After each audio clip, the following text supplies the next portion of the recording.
Do you want a proven system that will help you make your first $1,000 in Amazon KDP? My name is Michael. I've been publishing in KDP since 2020. In the past 90 days, I've made over 11,000 USD. In this full KDP course, I will walk you through my exact publishing system that will take you from a complete KDP beginner to a profitable KDP business owner without huge investment in writing or book cover. Here is what we cover in this course. I will practically walk you through my keyword/topic research strategy to find highly profitable book topics that sells throughout the year. Using an example, I will show you how to write high quality books with AI and make them sound like it is written by a human. Next, I will show you easy step-by-step guide to professionally format your book for free. After that, I will walk you through how to design a beautiful book cover that will boost the sales of your book. Next, I will talk you through how to get initial review for your book, even if your book have not sold a copy. Lastly and importantly, I will show you how to run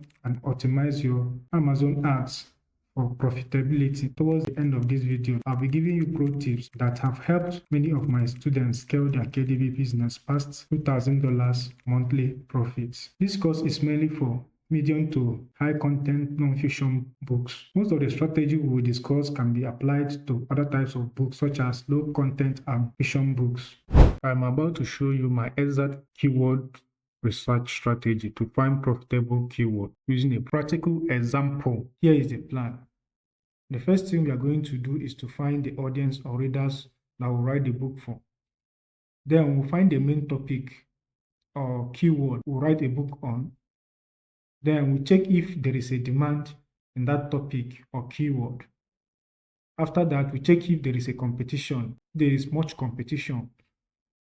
Ideally, we want to find a moderate or low competition topic to write on. Then we find a specific keyword in the main keyword. We narrow it down so that we lower the competition. But before we start, let's define what a keyword is. A keyword is the search term or the term that Amazon shoppers or customers type in Amazon search to find what they are looking for. It can be a word or a phrase. Example, cookbook is a keyword. Cookbooks is also a keyword. Cookbook for kids is also a keyword. So what do we use these keywords for? We create our book around these keywords so that people that are searching for our books or these keywords can find our books. The first thing we do, like I said, is to find the people who will write the book for. And ideally, I write books that sells throughout the year. And I've found over the years, through my experience, that giftable books sells throughout the year. So I use this prompt to find people who receive gifts the most throughout the year. And as you can see, the top on the list is children, which are also kids. So here are other people. You can put in the prompt on ChatGPT and it will give you other people like grandparents, new parents, and all that. So now we have completed the first stage, which is finding our audience or our readers. The second stage is what type of keyword are they searching for, and which is why we will use this prompt. With this particular prompt, we can tell ChatGPT to give us interest and problem that we can write books on, because this will give us an insight of what the kids actually want. We don't just want to write a book out there that will sit on our shelves without selling even once in a lifetime. We will go and see the results. Here are the results. And one thing that stands out to me, I find interesting in the results, is space. Now we have found some interest that kids will have. Let's take this interest and go to Amazon and search for it and see if people are searching for it. So let's go to Amazon. So as you can see, I've already typed that in. And let's check. One of the ways to check if people are searching for a keyword on Amazon is when you start typing it in. Example, so I'm typing it in. It is bringing out suggestions for me, meaning that people are actually searching for this system. But we go further. As we are going typing, we see that there are a lot of suggestions coming out, meaning that people are actively searching for it. We have gotten a keyword. Let us check if this keyword, let's assume that we want to search for keywords, we want to check for books, Facebook for kids. Let's check if people are truly searching for it. And to do that, what we'll check is the books are that are already on this key written on this keyword. How many will they sell? Do they sell a day? And what will tell us how many they sell daily is what we call BSR, that is bestsellers rank. Let me show you what a bestsellers rank is. So a bestsellers rank is what Amazon used to classify books according to how they sell. Book with the bestsellers rank of 1 sells the highest in Amazon, and the ones with bigger number sells the least. So my criteria is that I find 5 books on the first page with the bestsellers rank of less than 30,000. What it means is that books that are selling less than 30,000 sells at least 10 copies daily, and that is what we want. Let's go to the search result. It will be stressful for us to go in and click the books one by one. We will install a plugin that will help us bring out the BSR. These are all the BSR. So there's a Chrome plugin that will help you. Go to Chrome if you are using this thing, go to extensions and visit this thing. The name of the Chrome extension is DS Amazon Quick View. So you click on it and install it. It's very simple. I've already installed it. So let's go back to our results. We want to check if there are books that are selling under the keyword Spacebook for Kids. So like I said, our criteria is to find 5 books with less than 30,000 BSI. So we'll start. All these are advert sponsors. So we consider only organic ranking. This is 30,000. This is less than 30,000. We have found 1, we have found 2, we have found 3, we have found 4, and we have found 5. We have found there are a lot of books under this keyword selling. That means people are searching for it, and of kids like space, so people will search for it. So the next thing we will do is to check for the competition. And to do that, I don't really care about competition so much. That is because if I create my books, I make it very unique. So that, but it's always good to check for the competition, so that one thing I do is to check if my ad stands a chance, because I've created a book before that I spent over $4 bidding for a keyword, and it's $4 per click, and I don't want it. So too much competition means more money that you spend on ad for your book to rank on the first page, because ideally what our target is to make our book rank on the first page. So what I do is, my criteria is I check if there is a book in the first page that has less than 100 review and has less than 100,000 PSI. Let us do that check. If there is a book on the first page of this Amazon result that has less than 50 reviews and has less than 100 bestsellers rank. So let us check. All this has a more review. Is one of them has less than 100 review. Let's check. Yeah, this is sponsored. This is sponsored. So let's keep going. This all have big reviews. Let's keep going. Let me see this. Okay, this has less than 100 reviews, and look at the BSR. So we have found one. We can still check for other ones. If we can find other books with less than 100, okay, see another one. It has less than 100 reviews. So this is a perfect keyword. So now we have checked for the competition. So let's assume that we want to create a book around this keyword, Spacebook for Kids. What type of book do we write? Fine. That is, we go back to our friend ChatGPT to ask what type of book we will write under this keyword. I will show you in later videos how to create title around the keyword. But for now, let us find the type of book we'll write, and we'll use a prompt in ChatGPT to do that. So we will go to, I've already typed it in to save our time. So look at the prompt that we use and see the result. The result, we will see that it talks about, the first thing that came out is facts. Facts is a keyword. So space fact, let's go in and type space facts. So I've already done that. Space facts for kids. So you see, space facts for kids. Click it. So here are the results. All these results are add, so we don't consider it. Look at the first results here. right? For some reason, the BSR is not okay. Let's wait for the BSR to load. Okay, we want to see if there are 5 books that has less than 30,000 BSR as Bestsellers rank. So we have found one here. Let's keep scrolling. We have found another one, and yes, this is a good this thing because one, it has less than 100 review. You can see that means you can compete. Then this is another one.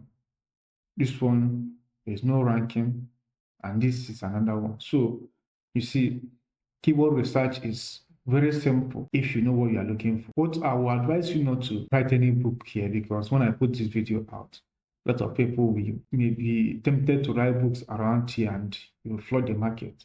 There are a lot of other topics using we saw that when we search ChatGPT, there are a lot of other results you can choose.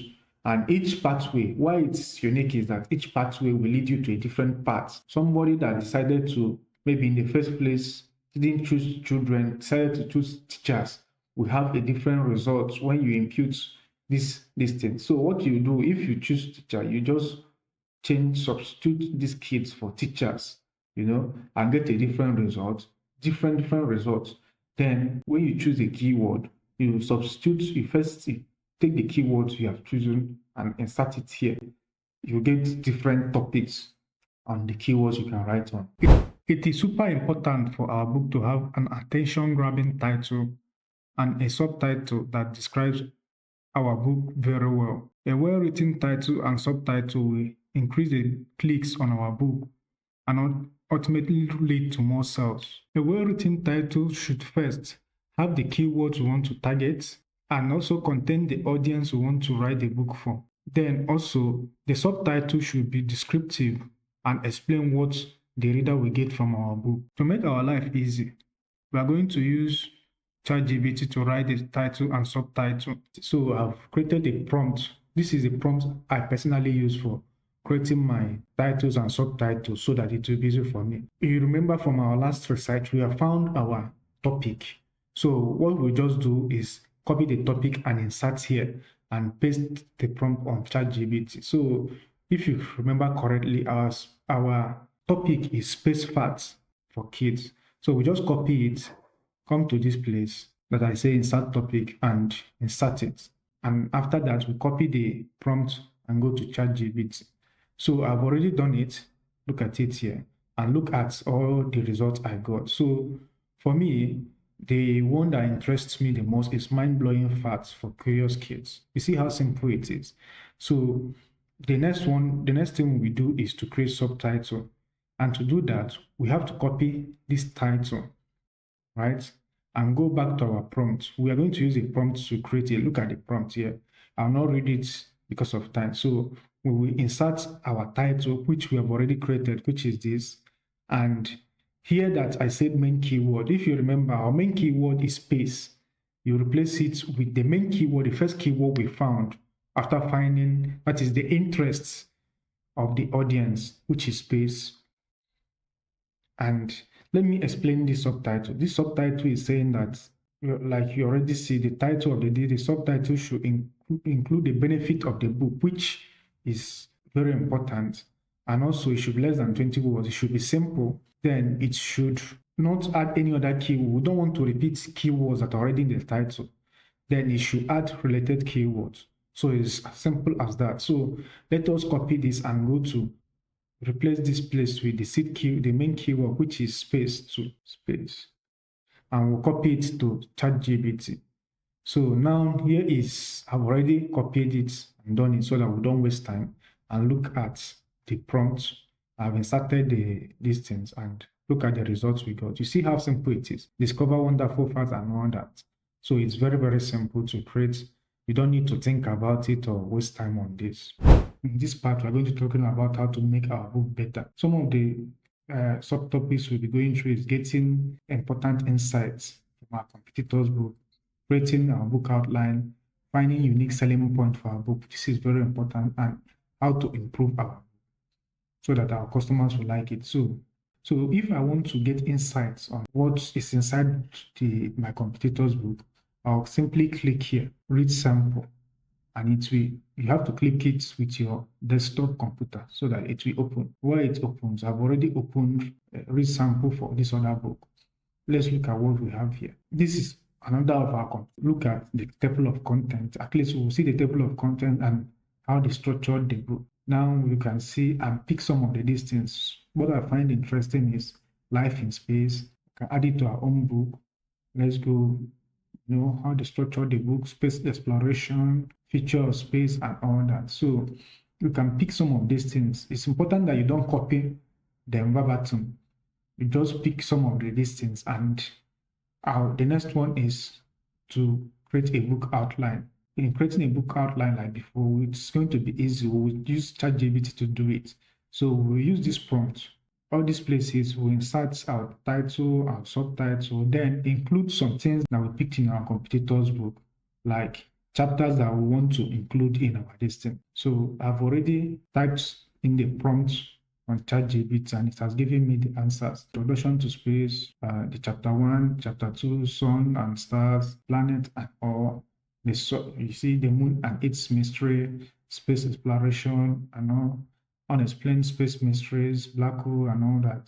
So you see, you go through it, you can remove the ones you don't like, you'll be flexible with it. We go to the next one, which is finding a unique selling point. This is very, very important because this will make you stand out from competitors. If other people are maybe just creating fact book, you need to add one or two this thing that is different from facts that will make your book stand out. It's very, very easy to find out. You don't need to think or crack your brain about it. Just take this prompt, put in the title of our book, which I've already done here, and ChatGPT will give you a lot of ideas of what to add. Add coloring book, activity book, space quiz. You can add, this is interesting, you can add space quiz. If you don't know how to create coloring book and activity book, you can add space quiz. A lot of them that you can add. What I find interesting is space jokes and radio. You can add space jokes and radio, kid-friendly space map and all that. Just find the ones, or space journal. You can just find the ones that will be easy for you to create or write, add to it. And that is it about making our book unique.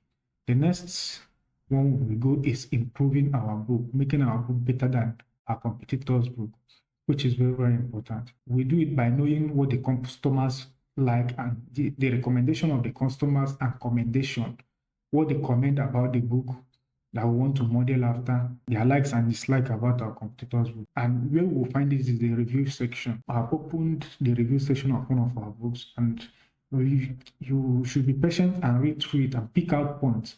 Like here, I've read through it. The point that are very important is that written in simple English, because it's for kids. So should be in a simple English so that they can be able to understand what they are reading. You shouldn't add too much of grammar to it and all that. So you just read through it and find things that are interesting for the buyers, what they talked about that they like, and include it in the creation of your book. That is how to make our book better than our competitors' book. In this particular section, I'm going to teach you my strategy of writing a full book using AI, but checking it and making sure that all the information in the book is correct, and also how to make the book not sound like it was written with AI. So let's jump straight into it. First of all, we'll write the introduction of our book. So in writing the introduction, we are going to use this prompt, and I've already put in this prompt in ChatGPT. So you see, very simple and straight to the forward introduction, and it's very interesting. Now we are done with the introduction using that prompt. The next thing we are going to do is to write each sub-chapters. One of the mistakes that people make is when you tell ChatGPT to write a whole book for you, then you start having problems. But if you write it sub-chapter by sub-chapter, it will be more specific and more accurate. Here is the prompt I will use to write each sub-chapter of our book. You see here, I said 1,000 words. To get the number of words that each sub-chapter will be, we will use this particular formula. First, our target is to write a book that has 30,000 words. The chapters from our last research is 10 chapters. So we divide 30,000 by 10, which is 3,000. And each chapter has 3 sub-chapters. That is 3,000 divided by 3, and we get 1,000. So here is the formula. Going back to the prompt, here is the prompt we put into ChatGPT to write our destiny. You change the sub-chapter, write the sub-chapter from our outline. You get the sub-chapter, get the book title, then give the chapter, the main chapter. So I've already put the prompt. Here is the prompt, and you see here is the sub-chapter. What is space? Define space, explaining the vastness and why it fascinates human. Then at the sub-chapter, the title of the book is here, and the main chapter is Introduction into Space. So here is what we got as a result from what we inputted. See how interesting it is? See how interesting the sub-chapter is. We write each sub-chapter by sub-chapter. After this sub-chapter, we get to the next sub-chapter and all that. Until we are done with chapter 1, we go that way till you finish the book. That way, you get more quality content that is not sounding like AI. We'll still go into how to humanize this content and make it more interesting and remove the AI attributes in it. So let's go back. So the next is checking the information. Yes, it's very important that we check the information in this in any content generated with AI, because I found that sometimes the information in the contents are false. Okay, let me show you one example. Especially information that has numbers. So let's check this in Google. Which measure the distance light travels in a year. Let's ask Google, what is the distance that light travels in a year? What is the light travels in 1 year? Let's see if it matches what. This is according to NASA. So let's check whether it's the same, corresponds with what, as you can see, it is the same. So you have to fact check all the information. That you have to do it, because if you don't do it, when your book starts selling very well, you start getting a negative review about the book that most of the facts in the book is not accurate and people will not buy it again. So you have to do the work of fact checking these facts manually with Google and go through authoritative websites like NASA to see if it's actually correct. Let's talk about how to rewrite the content to make it more human. So here is the prompt. This prompt will make content more human. So you see, write the content below to make it sound more human, engaging, and natural. The sentence should have natural fluctuations while maintaining clarity, coherence, and relevance. We use this prompt, and when we go to ChatGPT, we impute that prompt. I've already imputed it. Then paste the content from the first generation. Look at where I imputed this thing. Then here is the content that it generated from the first scene. Then it will rewrite the whole thing and give you something better that will sound more human. Have you ever wondered what lies beyond the clouds? Let's go and check the first content. Have you ever wondered what lies beyond the see? This thing, it sounds more human because we have tried to humanize the content it generated in the first one. So that is it for writing the content and making it more original and more human. So the next thing we are going to do is how do we proofread and make sure there is no error and take plagiarism. So what I usually do is to use Grammarly. If you go to Chrome extension, which I showed you in some of the videos in the past, you install Grammarly. Then you open maybe a Google Doc, right?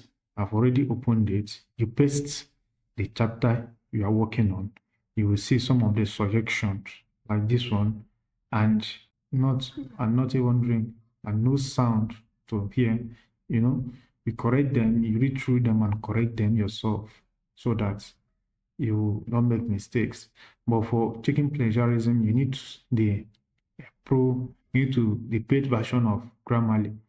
But not to worry, the Grammarly does a 7 days, a bit 14 days free trial. So you can actually use it for free for 14 days. So please, for your Facebook, you can, can sign up and use it for 14 days. When I started, the first time I used it for a free 14 days before subsequently paying for it. So that is how you will. So when you go to Grammarly, it will, if you impute it, you will see a place you check plagiarism and all that. And that is how to write a book. After writing our book will look unorganized and unattractive to read. It will look something like this, without table of contents, in proper formatting and everything. But what we want it is to look something like this, something beautiful to read that will interest the readers while reading. We have two options. Either we format the book ourselves, or we go to Fiverr and hire someone and pay as high as like $35 to do it for us. I format my book myself. I look at the steps, I follow in formatting it. And in this video, I'm going to teach you the exact.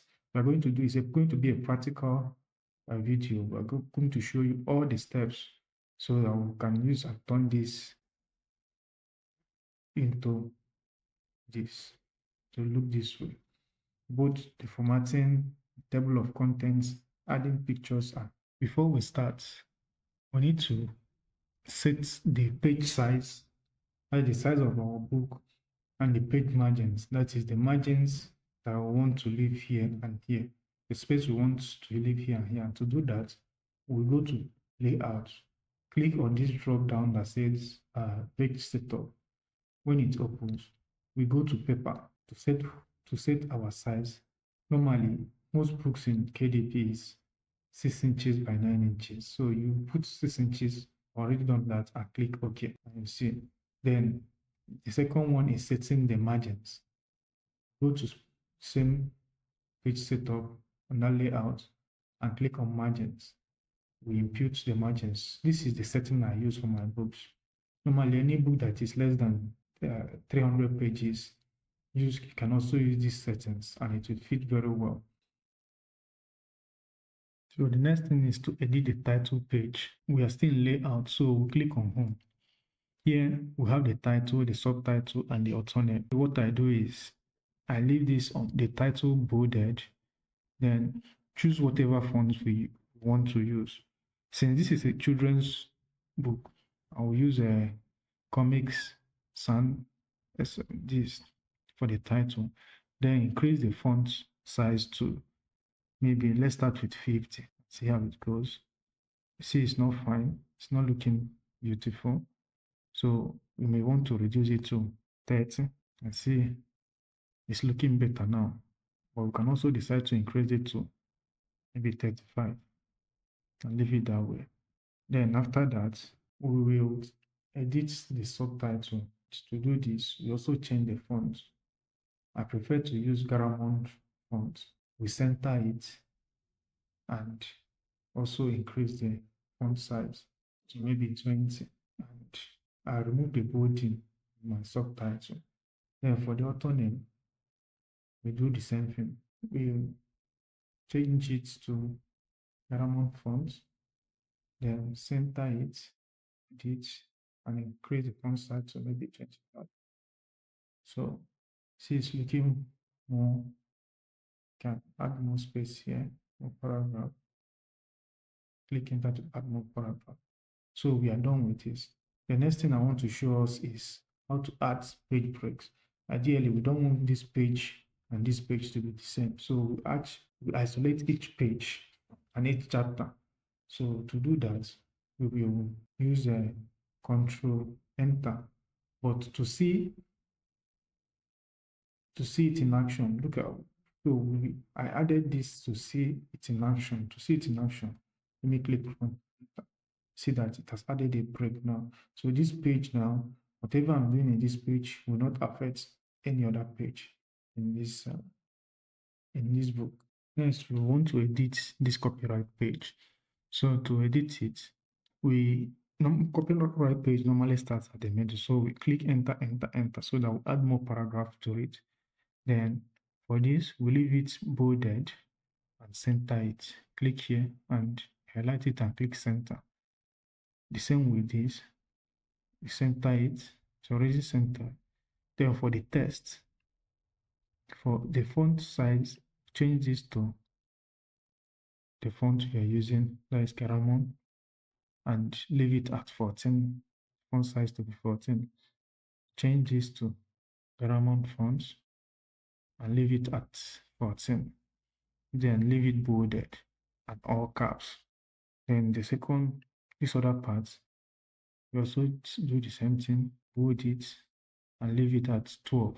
So that is it. After that, you see that a table of content page is here. So to separate this table of content page from the copyright page, we click, take our cursor to this place, click Control, and it will add a page break that will separate the two pages. So whatever I'm doing in this page now will not affect this page. The next page is the table of content page, but we'll come back to it later. But we have to separate the table of content page from the introduction page by breaking it. So it's now broken. Then we remove some of the paragraphs so that the table of content. Next, we are going to edit the introduction page. To do that, we have to make this heading 1. So we have made it heading 1, but we need to modify or edit our heading to do it so that it will be in the same font we are using throughout the book. We right click on the heading 1, click modify. Then this panel will open. We go to click here, the drop down arrow, and choose whatever font we want our headings to be. Let's say we want it to be Comic Sans. Click on it, and let's say we want to be bolded, make it bolded. Let's say we want it to be centered. These are all the settings I use for my own book. I want it to be at the center, and maybe we want to give some paragraph. We want to, between the title or the heading of the page of the chapter and the words, the main one, click here, give it some space. Then we click here, we have it. So to see the beauty, let's turn this off. See that our introduction. Normally, I capitalize the first letter of every word in the header. Then after that, let us edit. Let us make the actual introduction to be more beautiful. To do that, we highlight everything and change the font to highlight everything, right? We change the font to Garamond font to be consistent with our book. Change the font size to 12. Click here to justify. See, automatically it's now looking more beautiful. So that is for the introduction page. The next is to format chapter 1. As you can see, because we have modified our heading settings, format, any other heading in the book, we have the same format to automatically apply to it. So for mine, I used to remove, I don't put chapter, I just write the chapter title. I'm going to put chapter in my, here is it. Then what I do is I always click from the top of the listing, give 2 paragraphs before the title of each chapter. So here we have this title of it. See, it's now looking nice. The title of chapter 2, come here again, highlight it, click chapter, then remove it, center it. So this is chapter 2, ending of chapter 2. Let's now edit all other content of chapter 2. So we highlight all of them, hold down your mouse and highlight all of them, change the fonts.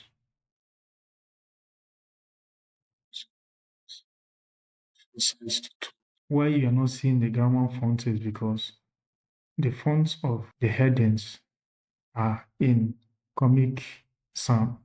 So that is why all of them are not appearing. Don't worry, we will still edit the headings, some of the headings that was reformatted. So the next thing we do is we want to set the paragraph settings. Normally, I here, look at the paragraph settings for me is to go here, do multiple line, and leave spacing before, I'll leave it at 0, spacing after, I'll leave it at 0. Then the line spacing, I'll take it to 1.2 and click enter. The next thing we are going to do is to justify. You see how the looking, we justify, click here to justify all our distance. See, it's looking nice now. So everything is looking nice. As you can see, some of the words, because of the formatting it had before, are bolded. So to remove, we're going to remove all the boldings. So and add it ourselves in any place we want. So to do that, click on bold, and all of them will bolded, and we click on bold, and everything will be unbolded. So that is the general format we want our book to be in. So the next thing we're going to do is to format the headings and subheadings. So I mistakenly added underline to all the words. To do that, just click it and click underline again, and it will disappear. So now let us take our time and let me show you some of the formatting that we will do to the sub chapters. Yeah, the sub chapters, or the subheadings of this chapter 1. I'll just do it for some of them, then I'll continue without the video. So this is supposed to be heading 2. To format heading 2, we go and right click it, go to modify, choose the font size we want, or the font type we want. Let's leave it at Garamond font. Then the font size we want, let's say 18. Do we want it to be bold? Let's say we want it to be bold. Then if we want it to apply to all other subheading 2 in this our document, click here, automatically update, and voila. Okay, this is heading 3. That is why I didn't update. So we click on it and click on heading 2. Right? So we do that I'll do that for the rest of the heading 2s and come back to the video. You can see I've updated all the headings, the heading 2 in both chapter 1 and chapter 2. Because this is a kid's book, it's important that each paragraph does not have more than 5 lines, so that it doesn't overwhelm the kids. The book should be very simple. So what I will do is, all these paragraphs that have too many lines, I will separate them into another paragraph. So I'll go through and do that for every other part of the listing. The part of the book that needs standing out, I also highlight it like this. I can bold this to give it a standout view. The next is, how do we format our listing? See, the listing is not well formatted. It is too much inside and unformatted. So to do that, we will double click on this point. If we want to change the point to other type of bullet point, the bullet point to any other type, we can come here and choose the one we want. I like this one, I'll pick it. Then we double click it again. If we want to format it, we click here and click adjust indentation. Maybe we want to bring out, if we want this bullet point to come out more, we click on it, right click and click, we right click and click adjust indentation, list indentation, then reduce this text indentation. When we reduce it, let's say we reduce it to, you see what is happening. Let's say we reduce it to 25, click OK. Apparently, what we are reducing is this other subheadings, this other text. So to reduce this, we right click, we click on it, right click and click adjust in the list indentation, then reduce the indentation here. We reduce it to 0.25 inches. And that thing we do is to change this follow number with, if you follow it with character, it will be hard for you to edit, but if you follow it with space, it's always better from my experience. You see how it's looking now. So I just clicked the backspace to remove the bullet points, then I'll click the bullet points again to add it, and you see that it's now looking, it's now in the same line and looking better. The next thing we want to do is to leave space between each of the bullets so that it will be better, more readable. We highlight all of them, click on the paragraph, and click on Add to increase the space before the paragraph to 6 points. And you see, a space has been added. That is how to edit lists in listing. I will do that for, I will go through and do it. I'll pause the video and go and do it for that list in this book. That same way, if you want to adjust or format numbering of numbering in our book, we double tap on the number, on one of the numbers, right click on it and go to adjust number, adjust line indent. Then we choose how to, if we want to increase the indentation, that is, if we want it to go in more, we increase it, it will go inside, it will go in more. And if we want to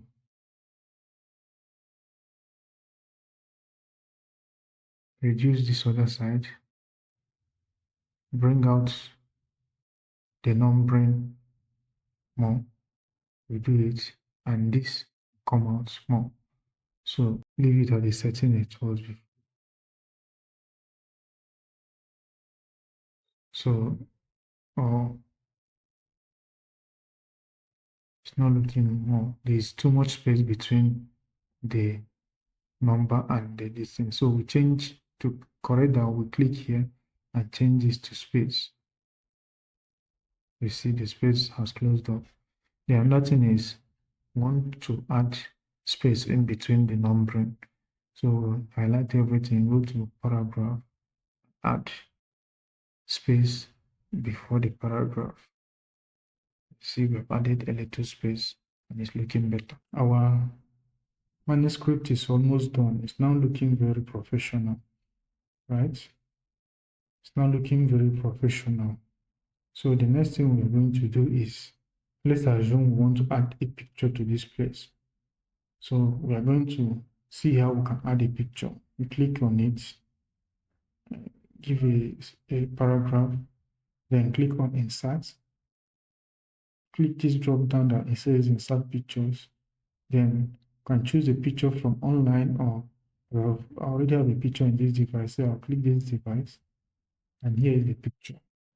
So I'll click on it and click Insert.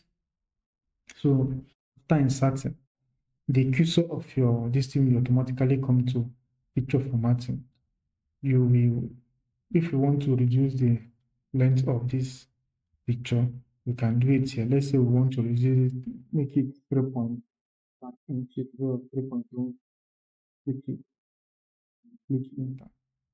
And since this is automatic, the width will also reduce, and that is nice because we don't want the width of our this thing to exceed 5 inches. The reason is because the book itself, the book size is 6 inches, and we have 5 inches margin on both sides. So that is the reason. Then, as you can see, one of the problems in formatting picture is that as we added this picture, the picture cannot move. So we want to make the picture to be movable so that we can't also align it to the center. You see all these buttons to align to the center. It's one side there, we can't do it. So to do that, what we will do is we click this wrap text and click and choose wrap square, choose square. Now can move the picture anyhow we want. Can also align the picture to the center. So see, it's now perfectly aligned at the center. If we want to remove the color, let's say the picture is colorful and we want to publish a black and white, we click the picture, choose. The next thing we do is to number the pages of our book. Remember, this is not necessary. You don't necessarily need to add page number if this is ebook, we're publishing an ebook. But we're publishing a paperback, so we need to add the page number. You can add numbers in the title page, that is this page, and the copyright page. So the numbering will start from table of contents, and the number in table of contents, I usually use Roman numerals, not ordinary numbers or like 1, 2. I use I. I'll walk you through how we can number different parts of the book with different numbers. So to do that, we have to break our book into sections. This title page and the copyright page will be one section. Table of content and introduction will be one section, and the rest of the book will be one section. So let's jump right into it. So let's go to home and click on this so that we can see our page break. So instead of adding page break to this place, we delete this page break, delete it, double click on it and delete it. Instead, what we'll add is section break. To add section break, we go to layout, click on the drop down where it says breaks and choose next page. So now these two are now one section and the rest of the book is another section. We also want to break the section here again, so we do the same thing. We're already in the layout, click on breaks and click on next section.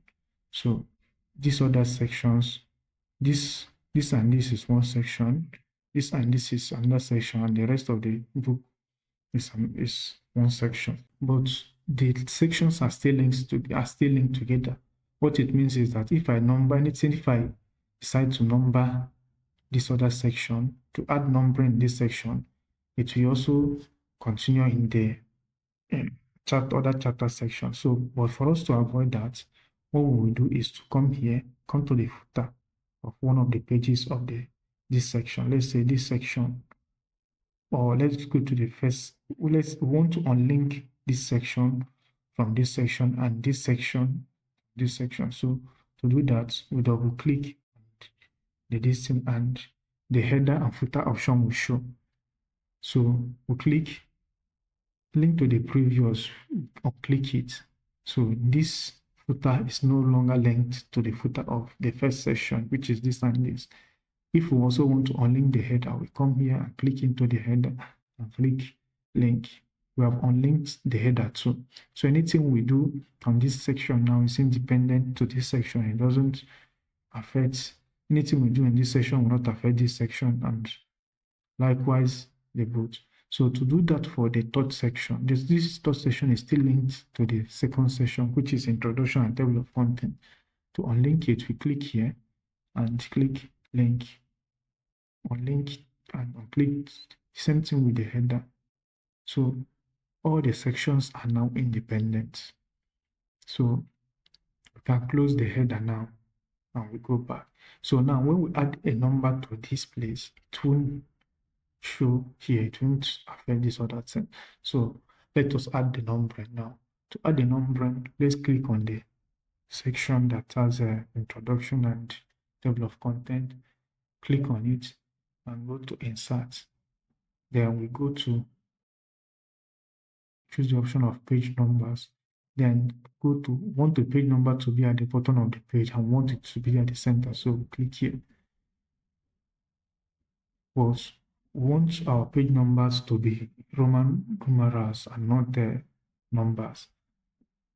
We click this drop down where you see and go to format page numbers and choose, click the drop down and choose I, so on. Click OK and it will change it. You can see it has changed it to Roman numerals. So let us now add the page numbers to, let's remove this so that you see it. This is I, this is I. Let's add page number to the rest of the book. We click on the rest of the book, click on insert, the same thing we did before. Click on the drop down. We want to add it to the bottom and we want to center it. So it has added page numbers to all the distance, and you can see, let me close it. See page 1, page 2, and so on. So since I want to take this other distance heading to here, it will look better. So don't worry about the color of the numbers. When you are printing it, it will be black. The next thing we'll do is to add the table of contents, and to do it, we come here that way. The space we have left for the table of contents, we click on reference, right? And we can see table of contents is the first. We click the drop down arrow, then click on custom table of contents. Why I'm doing it like this, so that we can select, we can customize it to our own like. So this may look overwhelming, but don't worry. If this is an ebook, you uncheck this thing, what it will mean is that it will not add numbers to the table of contents, but it will add a hyperlink. When you click on it, it will take you to the page you are working on. But let's say this is a paperback. We click show number, and we'll choose the type of, what is it called, line we want in our table of content. Let's choose this one. Then we choose the level of headers we want to appear. If it's chapter 1 and heading, if we only want heading 1 and heading 2, we choose 2 levels. If we want heading 1, heading 2, and heading 3 to appear in the table of content, we increase it, but we only want heading 1 and heading 2 because that is the only thing we have in this our book. Then we click, and automatically our table of content will be created. So you can see, as you can see, there is space here. Let's go to home and check why there is space there. So there is space here because of all these paragraphs. So we'll just click backspace to delete all of them and return the result to this. That is the end of. So you can see, let me remove. Our book is now looking very professional. So instead of paying $30 or more, you can do this yourself, and you'll get a very professional looking book. So the next thing we are going to do is to save this file. If we are saving for Kindle, that is the ebook, we have to save it as doc. So we click here and go to save as. We choose PC and we choose the folder or the location we want to save it as. Click on the here, choose doc, Word doc, and click on save. Or if you want to save it as a paperback, we click here, click PDF, because we want it to be in PDF, and click on save, and it will save. I know I've already saved it, I don't want to save it again. And that is how to format your manuscript to be professional, to look professional, so that it will be easy for people to read it.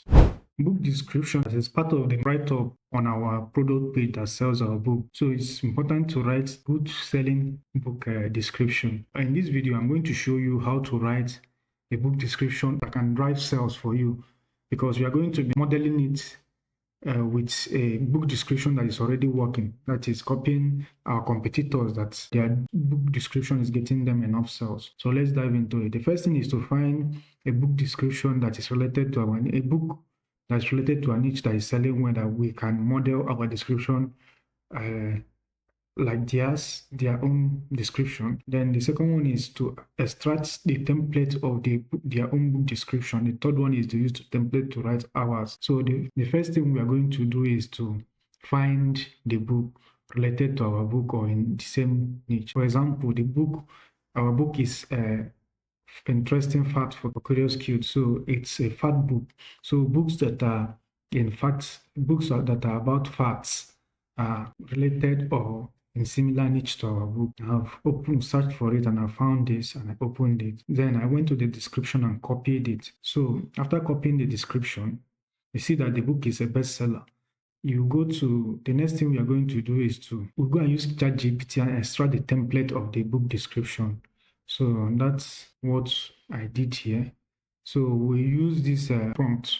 Below is the book description. Use this prompt, put it in ChatGPT, put the book description that we copied from the book, and let it do its thing. and look at what it gave us as the template. So we have gotten the template. So the next thing we are going to do after getting the template is to go back to ChatGPT and use this prompt. Use the template below to write the description of our book. You put the title and subtitle. We have done it here. Look at it. Use the book description and look at the template that we got from this other, the answer from the other this thing. So we put it here and look at what it gave us. Did you know that the gravity almost aligning it to what it's closely the pattern of the book description of that book that is selling well. So writing book description should not take more than 5 minutes of your time. Thanks for watching to this point in this video. Please like and subscribe so that you get more tips on how to grow your KDP business. Also, if you need a one-on-one mentorship or you need me to audit your KDP business or Amazon advertising, please feel free to contact me through the link in the description of this video. To scale your KDP business, it is important that you have a high conversion rate. What is a conversion rate? The conversion rate, the ratio of the amount of people that clicks on your book to the amount of people that eventually buys it. So when people visit your product page like this, when people see maybe your advert and a product or your book on the search, if they click it, how many of them that clicks it will end up buying your book? So you should aim to increase your conversion rate. The average conversion rate in Amazon is 10%. That means if 10 people clicks on a book, 1 person will eventually end up buying. But that is very low. I've had success. I've created books that had a conversion rate of 3. Let's say 3 clicks to 1 sale. So if 3 people clicks on my book, 1 person will end up buying. 5 is also a good number. So I'll be telling you how to increase your conversion rate in this video. The first way to increase your conversion rate is by getting reviews. Reviews are very, very important. Before you start running any ad, it's important that you get at least 20 reviews to your book. But there is another thing about reviews that most people don't talk about, which is video reviews. Video reviews are reviews that come with video, just like this. So with a video review, people will trust your book more. Let me play it a little. People will trust your book more than what a video review is. So you should try and get a video review. Then review can increase your book sales up to 50%. So the next thing we are going to talk about is A+ content. What is an A+ content? A+ content is content from the publisher. When you go to a product page, this from the publisher, all these are A4 content. And you see, you should use your A4 content to sell what your book's about, what the reader stands to gain after getting your books. Then put some pictures of interiors in your book. So that is what a good A4 content is. Some research found that A4 content, adding A4 content alone to their book listing increases their conversion rate, increases their sale for about 20%, between 10 to 20%.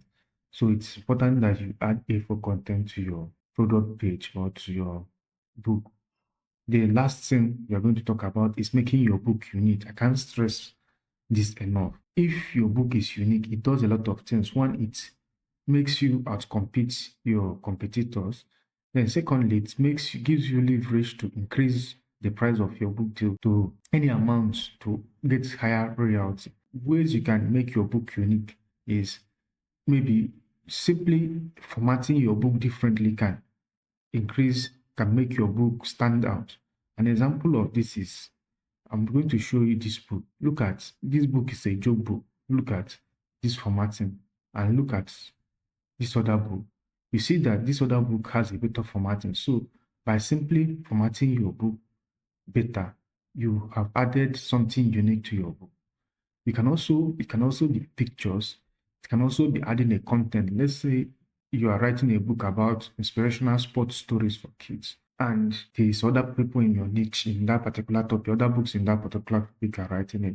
You can decide to include maybe sport jokes for kids in the book or sports trivia question just to make your book, stand out, or pictures, illustrations. Do research, find out maybe some other things in another niches that people add to make their book review.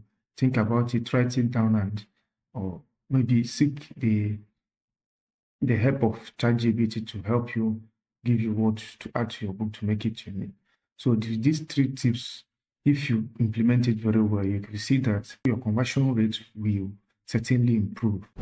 I'll teach you my strategy. I have simple strategies I use in designing my book cover. One is a cheap one, which we hire a freelancer from Fiverr. The second one is totally free using AI. So in this tutorial, I'm going to show you both of them. So let's dive into it. So the first one is using a freelancer from Fiverr.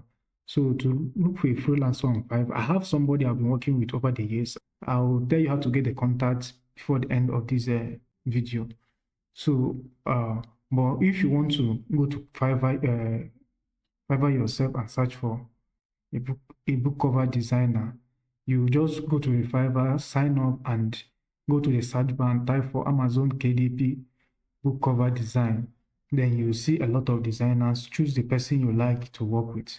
Why I work with the person I work with is that charges me $10 for book cover design, and he does a wonderful job. So what are the requirements you need to for your book cover? You need to submit a kind of sample that will give him an idea of what you want.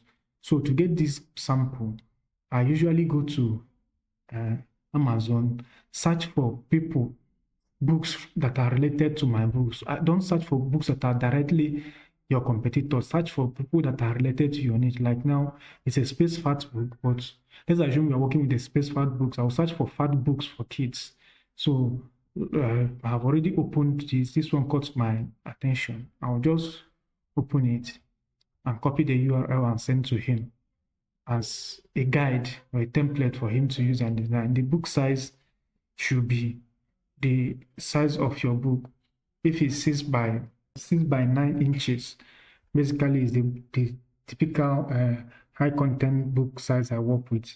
The book numbers, whether it's 120 pages or 150 or 100 pages, write it, the author name or the pen name you want to use, the background color. You may have problem choosing a background color. You can use ChatGPT and just go to ChatGPT and tell them, give me a background color I can use for my book titled, and it will make a suggestion for you: midnight blue, navy blue, and all that will match what you are doing. Or you can just copy this and give it to your designer. Then the last one is the back cover write-up. So it's myself, I do write-up for my book cover, at the back cover of my book, to give readers insight of what is contained in my book. So, and I don't stress myself in getting all the write-ups. I use this prompt. Look at the prompt I use to generate the write-up for the back cover. I just impute the title, impute the chapters of the book, then go to ChatGPT and input the prompt, and it will tell you what. Example, look at what you can also write this sneak peek by yourself. If there's more interesting thing you can find in the book, just put it here, then copy it and give the designer, and that is it. The designer will now design your book cover for you at very cheap and affordable rates. In this tutorial, I'm going to show you the free and easy way to generate book cover using AI. So let's go through what we're going to learn. We're going to learn how to generate prompts, what to give ChatGPT for it to give us prompt that we'll use for the book cover design. Then we are going to design the front cover of our book using an AI tool called ideogram.ai.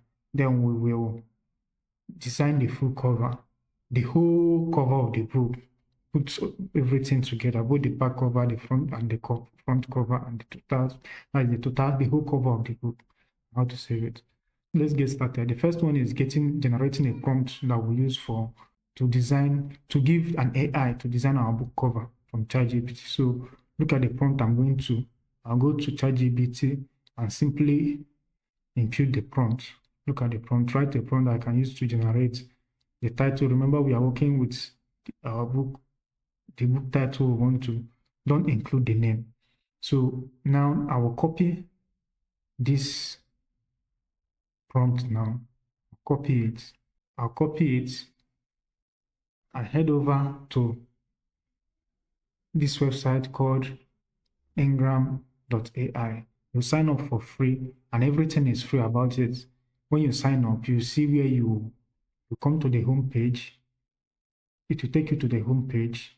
Then you can click, you see where you see this particular bar where you can input the prompt of what you want to, this thing. So look at this now already copied. Please remember, you should include this particular line so that it doesn't include the author name in the cover of your book. You can include it later by yourself in Canva. So choose the aspect ratio should be, every other thing should be normal. Just make sure the aspect ratio is 2.3. Then you click generate. Look at the prompt. From the prompt, it will generate 4 samples for you. So I choose, this is also great, but I don't like it because it came with author's name or another name on the distance. So I choose to go with this. So after it, you click this arrow if you want to download it, then click download. If you pay for it, you get 100% quality. If you don't pay for it, you get cheap. You download it into your computer. Then the first process of generating the book cover, the front cover, is complete. The next thing we will do is to generate the book cover using Canva.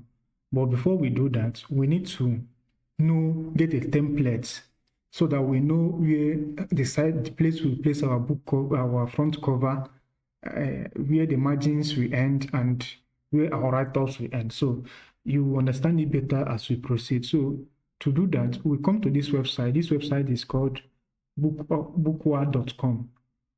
Some people use other websites. Also, KDP have a way where you can download the templates. So when you come to this website, you click on resources. When you click on resources, look at the 2 resources we are interested in, KDP cover template generator and KDP cover size calculator. So when we click on this, it will open what this other place will give us. It will give us something like this. It will tell us the margin of where our front cover will be, where our spine will be, where our back cover will be. So you input the information, the size of the book, which is 6 by 9 inches. The total, let's assume that the total count of the book is 120. Then we now input the email at which it will send us the template. So now I have inputted my email. Get an email from them, this kind of email with 3 versions of this. And I always download the PNG version of it, download it to your computer. I will move on the steps. The next step we are going to do is to still go back to this website and click on this KDP cover size calculator. We click on it. When it opens, we impute the width of our book, which is 6 inches. We also impute the height of our book, which is 9 inches, and we impute the page count, which is 120, and click calculate. It will calculate the total width of our book and total height of our book. Then after calculating it, we copy it. I usually copy it. Come over to canva.com. When we come over to the home page, we click on custom size. When it opens, I've already inputted it. You change the unit to make sure the unit is always in pixel. You change it to inches. Then input the size of the width, the total width. The books, when it's open, the full back, the back, front and back, and the spine will give you the total width. Then we go back again and copy the total height. The height of our book is always higher than the height of our book because of the margins. We will space for the margins. Then we go back to the Canva and enter the total height of our book and click create new. When we click it, it will open a blank page for us like this, the one page. So the first thing we will do is to get the background that we want to use. Normally, because when you go to Canva, you go to pictures. Normally, because we are dealing with space, right? That is why I can type space here, and it will bring space related pictures. Go over it and choose the picture that doesn't have a crown. These ones are pro. Don't use the ones that are pro, like this one now. You can use this, right? Because it's free. It doesn't have this mark that shows pro. You can use it. But in the case of a book that you cannot use a keyword to get a picture that is related, just go to ChatGPT, give me a background color I can use for a book titled this. To suggest a background color, let's say we choose a navy blue. Can come here, go back to the Canva and type navy blue background. As you can see, then instead of using this thing, we find a navy blue background. Or also, we can look at our design. Let's go back to this design and see which color is the major color in our design. Also, we come and type the name of the color name and background to bring out something like this. So I've already typed it in, so that we don't waste our time. So after typing it in, the next thing we will do is to import the template, the KDP cover template we downloaded. So to do that, we click on upload, right? And click here, file upload. Then go to the template, import it.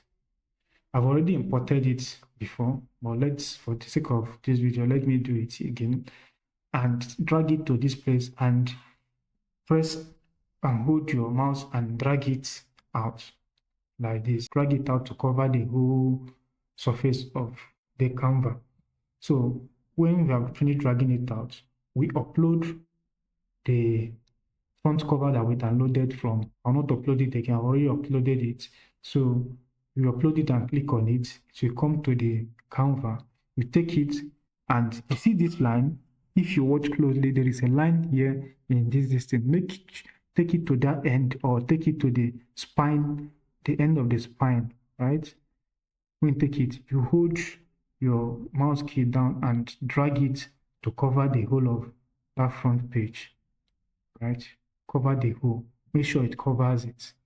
So after covering it, the next thing we do is to put the write-up for the back cover. Will let us use a shape to put here so that we know where we put our write-up for the cover. Drag it down to where this barcode. Make sure that your write-up doesn't touch here.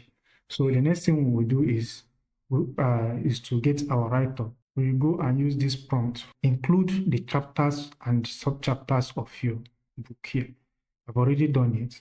And look at what it gave me. So now I'm going to copy this write-up now and go back to our Canva. I click text and click subheading. Then input this our text. We will reduce the size to maybe, let's make it 18. Then drag this place to fit into where we already designated for the text. Now it's time for us to format it. So to format it, we will remember that this is the title. So we separate the title from the rest of the list. For the title, we'll increase the font to maybe 25, right? Then make it center it. We can also change the font of the title. You can use something like this to change the font to make the title different from the other part of the book, right? Then for the sneak peek, we will copy it, adjust align it to the left. Then get ready, we reduce this one to make it distinct. We can increase this to make it bolder, right? Then we can decide to change the font to what we like. So when you are done, you can leave the color like this, but after you are done, you delete the template we used. Then also we delete the shape so that it will be, now you can see that we cannot see anything. We highlight it and change the color. You can choose any color you like. I will choose gold and see how it will look. Now you see it's now looking very fine. So if the color you use is not coming out bright, it's not popping out very well, Then you can go to Effects and choose Shadow. Then change the color to black. After that, you increase the transparency. So you see it will pop out more. And you can also increase the offset to now pop out more. So that is how to create the full cover of your book. So after creating the full cover, the next thing you do is to save it. To save it, in order to save this book, you click here, share, and click download. Then you change this to PDF print. Don't leave it as standard PDF print. You save it as PDF print. Then choose the page, click here and choose only the first page to save, which is where your book, the full cover of your book is. Click it, then click download. It will open up a folder in your system where you will save it. And with that, you have created your full book cover that you can upload as the full cover of your paperback on a KDP. In this particular video, I'll be showing you how to get reviews, the free way, the paid way, the easy way, and what are reviews, right? So verified reviews are just verified purchase with this badge. It is important, it's very important. Most customers, most people that will buy your book will first of all check what people are saying about it, people that have already bought it in this thing. But if your book is new, so if your book is new in Amazon and nobody have bought it, how will you now get these reviews? That is what I'm going to show you in this video. So the first thing we will do is look at, we'll find we talk about the do's and don'ts. Talk about the good way to get review, the better way and the best way. So let's start with the do's and don'ts. Don't ever pay people to buy your book and leave review. Don't do it. You know Amazon is very big. They will find out definitely and they will get your KDP account will get banned. Also, don't ask your family and friends to leave a review because I think Amazon has algorithm that can track all these things. So how do we now get the review? The first way is getting review through Facebook through Facebook. So let's assume that we have a yoga book that we want to get review for. Can go to Facebook and type in the niche or the topics that we want to search for. Look for groups under these topics and join them. Before you join any group, check the group and see if it's active or not. So when you finish joining them, you will engage in the group, like, comment, try to engage for like a week or two. Then after engaging for a week or two, you identify potential reviewers. Potential reviewers are people that you are also active in the group, that comment, ask question and all that. Then after identifying them, you send them personal message. Personal message is to get to know them, get to know each other. Don't ever start by telling them you have a book and all that. It will just throw them off and they will not talk. So you send them personal message, something like this and all that. So when you send them personal message, you still carry on with building relationship. From time to time, ask them personal questions.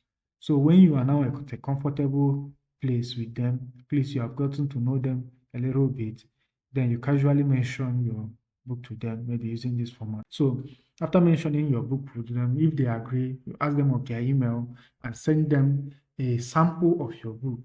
It is important that you don't send them the full copy of your book because you don't know people. People can go and pirate your book and all that. You send them maybe a few chapters from your book, and ask them to send them the link of your book already published on Amazon and tell them after reading it, they should please go to the Amazon listing and write a review for you. If someone wants to leave a review, you come here, just click here, write a review. This is the link you send them.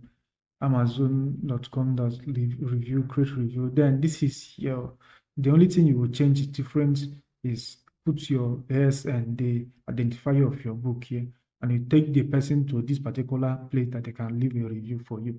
So that is how to get a review through Facebook. The next one is promoting your book through a book promotion sites. There is this one, this and this, but I've already made use of this before. I paid, I think, $80 to promote my book. And what they will do, let me show you what they will do. I'll only talk about this one because I know you can try out the other ones. This is the one I've used. So they will push your book when you pay them, they will push your ebook, right? Submit an ebook to them, they will push it to their readers. So why this is great is that they try to protect your book against piracy. So they have a way of protecting your book against piracy so that people will not pirate your book. So I think I did for this. I paid $80, 1,000 downloads. I think I got 11 or 12 reviews or around that from it. So, but each person will get different distance. That is what you should know. Each book will have different results, and you don't push people to leave reviews. So, some people will, if they like your book, that is why your book should be very, very interesting. They will definitely be pushed to like your book. So, you can go and check the site out. So, I am not paid to promote this site in any way. So, I will not be putting any link under it. So the last one is the one I teach my students in my mentorship program, how to get the review. Why I don't share it out is because I spent thousands of dollars perfecting that particular way, and it doesn't go against Amazon guidelines. It's something that I've been using for quite some time and has been working. So if I publish a book, I get at least 30 reviews before I start promoting it, under 1 month before I start promoting it. So that is the method I'm currently using. I will not be reviewing it in this video. If you are interested in knowing this particular method, contact me. Promoting your book through Amazon ad is very, very important because gone are the days where you just publish your book and it will sit down there and start making organic sales. The truth is, Amazon is very, very competitive. So in this video, I'm going to show you my strategy of spending low and ranking my book very fast on Amazon. So, every book is different, every niche is different, and everybody has different strategies. But this strategy, where I've used it to rank a lot of books. So very confident that it works. If it doesn't work for you, it's probably maybe your niche is very, very competitive or your book is not good enough. So let's just dive into it. So what we will do is we will talk about how to create ad for our book, your new book, how to optimize the ads, the numbers to look for, and the pro tips that will help you to be profitable in your KDP ad. So the first thing we talk about is setting up our ads. So if you want to set up our ads, the first thing we do, if you are new to Amazon ad, you go to your dashboard, select the promote and click on this. It will open a page like this for you. You choose the marketplace, which is whether you want to advertise in US, UK, and all that. Go to build campaign. So when it opens, this campaign is for sponsored products. You choose sponsored products. Initially, I usually run 3 ads to my book. The first ad is keyword manual broad campaign. So what do I do in this particular one? In this particular one, I choose the main keyword. This is an example I gave. If let's assume we created space facts for kids, so I'll run space books for kids in this broad match. So if it's sports stories for kids, what I will do is sports books for kids. So it's going to be a broad match, and I will target a broad people, anybody that has interest about maybe if it's sports and kids as an audience, right? This is where I'll target them. So if I have specific age of for kids I'm targeting, if it's for kids ages 8 to 12, I'll target it here as broad match. Maybe sports sport books for kids ages 8 to 12. Let's go. Let me show you. First, we change this to standard. We don't want custom test ad. I will type the name of the book I want to promote, right? After typing it, and I'll click add to. I'll click add. After adding it, I'll come down here and choose manual targeting, right? After choosing manual targeting, I'll leave it at keywords, right? Then I will uncheck. What I will do is uncheck broad, phrase, and exact, right? Then go to enter list and enter the keyword. Let's assume we are targeting, we want to promote, uh, we want to run an ad to our sports stories for kids. So the first keyword I will target is sports. That is the first broad keyword I'll target. I also target, that is another variation of it. I also target or add this. So with these three listeners, as far as it's in broad, it will help us to make Amazon understand our book better, because basically people that are interested in our book, in our sports story books for kids, are people that are, they will be interested. There are people that are interested in sports books, so they are looking for sports books. In terms of bid, what I normally do is I use the suggested bid, right? Initially, I use the suggested bid, so I'll add the keyword. So what do I do? In terms of bid, I'll use the suggested bid. After 2 days, I'll come back to the ad. If the ad is if the ad gets up to uh, 10 clicks and the CTR is above 0.1, the conversion rate, I'll show you later. If the ad gets up to 10 clicks, I will reduce the bidding by 10 cents. So let's assume for this keyword, the ad gets up to 10 clicks for it. I'll come back and change this to maybe 0.94, right?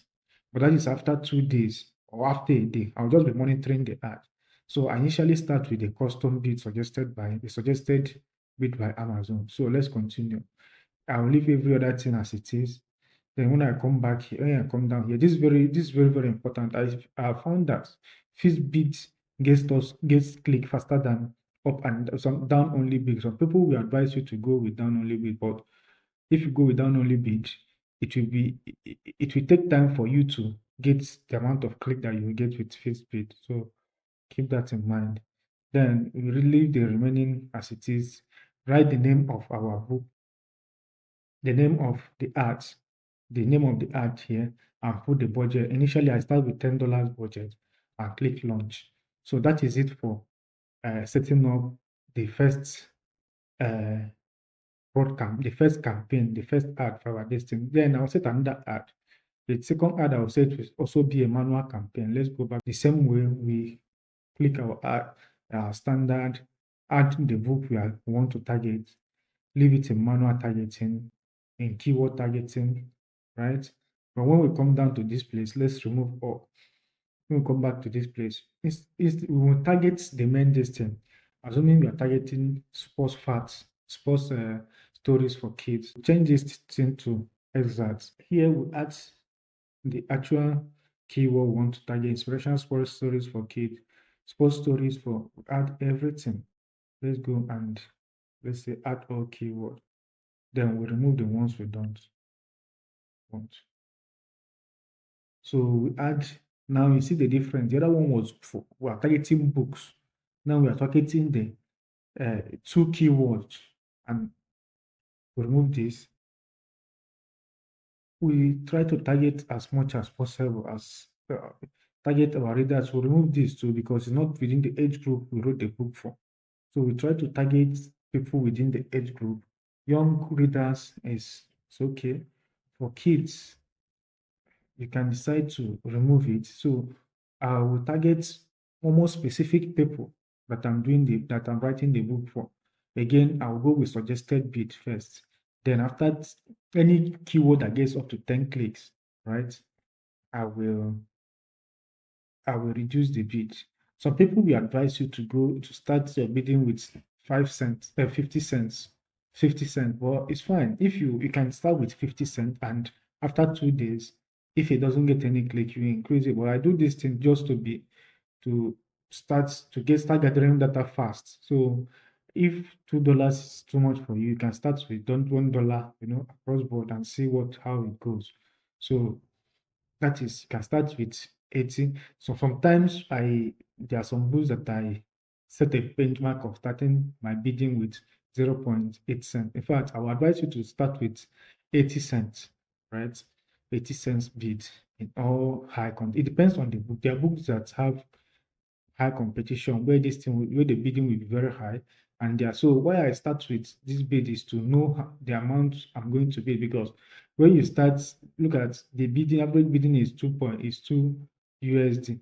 So if you start bidding with 0.5, where you will not get to this place, even if you keep increasing it with 10 cents daily.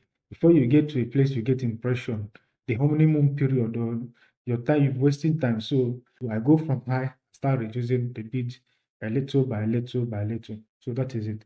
So after that, everything other thing was going to be the same. Go back, set the name of your list now, put, and also set the budget as $10. Though the next one we are going to do is running product campaign. This one is a little bit different. So in our product campaign, we go to Amazon and find books related to both stories for kids. So we enter here and find books directly related to that we are in direct competition with. Like this book now, we are direct competition with it. So what we do here is to copy, click on it. Yes. Find two books, this and this. Let's assume that these two we are competing against them, right? We come here, open it, go to this place and copy the ASIN of this book, right? Do the same for the other book. So go back to our ads. So in this time, we're still going to choose standard ads, then enter the book we want to run ads for, then choose manual targeting. But we will now choose product targeting instead of keyword targeting in this case. So after choosing it, we go to individual products, right?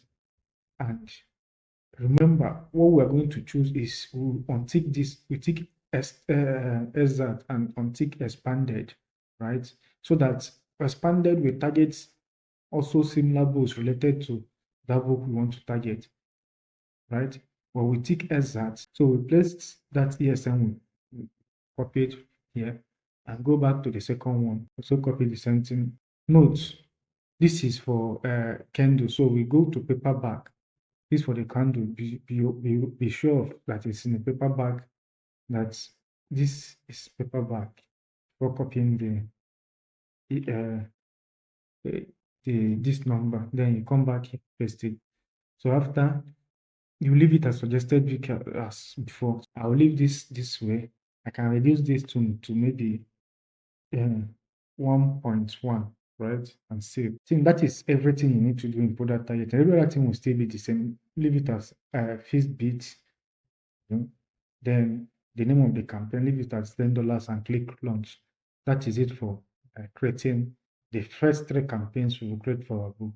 The next thing we are going to do after the campaign has run for some time, like I said, if the optimization process, if I get more than 10 clicks on a product or keyword without a sale, I will reduce the distance. So the conversion rate I do is what I do because of my book, how I trust my book. Sometimes I used to get an order in 5 clicks. If I'm running an ad and a keyword, let me show you something. In this campaign now, I've had 55 clicks, this first one. So let's go to it. Let me show you what I mean. Before I go to my Amazon dashboard and open the campaign and come to click on this group, I'll go to targeting, right? This is a keyword campaign. So if a particular keyword, right, like this particular keyword now has gotten up to 21 clicks without any sale, it has already without any order, right? I'll reduce the bidding by 50%. So if it gets up to 10 clicks without this particular keyword, not the entire ad, this particular keyword without a sale, I'll do it keyword by keyword or product by product. If it's a product, the same thing.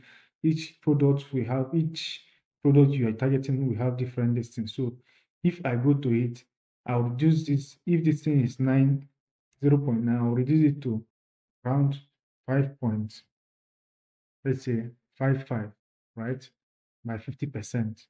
So if after 10 click without sell for that particular keyword, so that is how I optimize negative optimization. That is what I call it for books that are not doing well. So for books that are the keywords that are doing well, if maybe I get like this now, I got up to 21 clicks and got 4 sales. That means it's doing well. I'll opt my bid by 10%. I've upped the bid for this thing. What it means is that the conversion rate is high, so I want it to convert more. So the more clicks I get to it, the more this means that in every 5 clicks, I'm getting a sale. So it's worth it. I'm increasing it by 10%. Let's say this I'll increase it by 1 point. I'll increase it by another maybe 20 to 0.21, but I've already increased. That is why I'm not going to do it again. Oh, this one is positive optimization of bidding it. So in terms of campaign level, in the whole of campaign we set, let's say this is our broad campaign. When we go to it, let's go back to here. After 100 clicks on this campaign, let's assume that this campaign has gotten 100 clicks. What do we do to optimize it? We go to this search, go here and click on this. What this will do, it will sort it from the highest click to the lowest click for this keyword, right? I'll now go keyword by keyword. Each keyword that has more than 20 clicks without conversion, I will copy it, right? I'll copy the keyword. Let's assume it's this keyword. I'll copy the keyword. You will not see it because it will be blurred. I'll copy it and go to negative keyword targeting and add it to negative keyword. Just come here, add negative keyword and paste it here and click add. Any keyword from this search that has more than 10 cells and that is converting at one cell in 5 clicks, what I'll do the calculation is click, the number of click all over the number of cells, the number of orders. So it should be 21 all over 4, which is 5 point something. Copy out the keyword, go and create a different ad, through the way I created that ad, and add it and create a particular ad only for that keyword. So let's go back. Let me show you. So I'll go to my dashboard. Let's assume that the keyword that is doing this thing, the way same way, but I'll add only that keyword in that ad. So remember, if it has more than 10 cells and it's converting very, very well, let's assume it's converting below 7 clicks. If 7 people clicks it, you get 1 cell. You copy it and create a separate ad for it. If there are more than one, you create one ad for this, for the first one, and create one ad for the second one. The same way in product. If it's a product that is getting me huge sales with good conversion rate. So let's say in every 7 clicks, I get 1 cell. The key point is it must be more than 10 orders on that particular other keyword or the product targeting you are using. Then the second thing is when we divide the number of clicks by the number of orders, if it's say below 7 clicks to one order, if the answer is less than 7, then we copy it and create a separate ad for it. So I hope you understand it. So that is the way I optimize my ads. Then the last thing we are going to talk about is some of the pro tips that I've learned over the years that people don't talk about it. This will save you a lot of money in ads. So it is important to know that clicks go up on Saturdays and Sundays. So even if you are bidding the same amount, you will see a surge in clicks. So you should keep that in mind on Saturdays, on Sundays. So if you are spending maybe if you are spending 50 cents on a click, other days it may get like on a keyword or on ad. Other days it may get like maybe 5 click. But on weekend, you will see that the click will increase. The same bid may increase to maybe 8, 9, or even 10, or even double. So another thing I have observed on from my experience in KDP over the years is that sales or conversion rate goes up uh, early in the month and at the beginning of the month and at the end of the month. In the middle of the month is always a kind of slow conversion. People click and most people click and they don't buy. I don't know why the case is like that, but well, it doesn't happen every month. It happens in specific months. Like take for instance, so that you don't go and quote me wrong. After a major celebration like Christmas, the following month, you don't expect people have spent a lot of money. So January first week is always very, very distant. But like maybe June, July, maybe May, and all that. If it's not a month of celebration, if a month of celebration does not precede or the month you are talking about, you notice that the first 10 days is always higher conversion, and last 10 days from 21st is always the conversion is always higher. So it doesn't happen every month, but it's something you keep in mind. Most people don't buy your books in one click. So sometimes we waste money by running ad and turning it off. So never turn off your ad, instead reduce the bit. Some people they will click first, second, and third time before they buy your listing. And if they don't see the ad again, if you turn off your ad, they will not see it again, and you will miss out on that purchase. So keep that in mind that most people don't buy on a single click, right? Somebody may click your ad today. How do I know this? I know this because some days when you're running ad, you will see that you get a sell on a particular ad without clicks, with no clicks. You will get a sell on a particular ad with no clicks. So you understand, or with just one click, you understand. Maybe the following day, you didn't even get any sell on that particular listing campaign or ad campaign. So keep that in mind. So another thing that Amazon does is that they have what they call 14 days. I don't know if that's 14 days or 15 days look back window.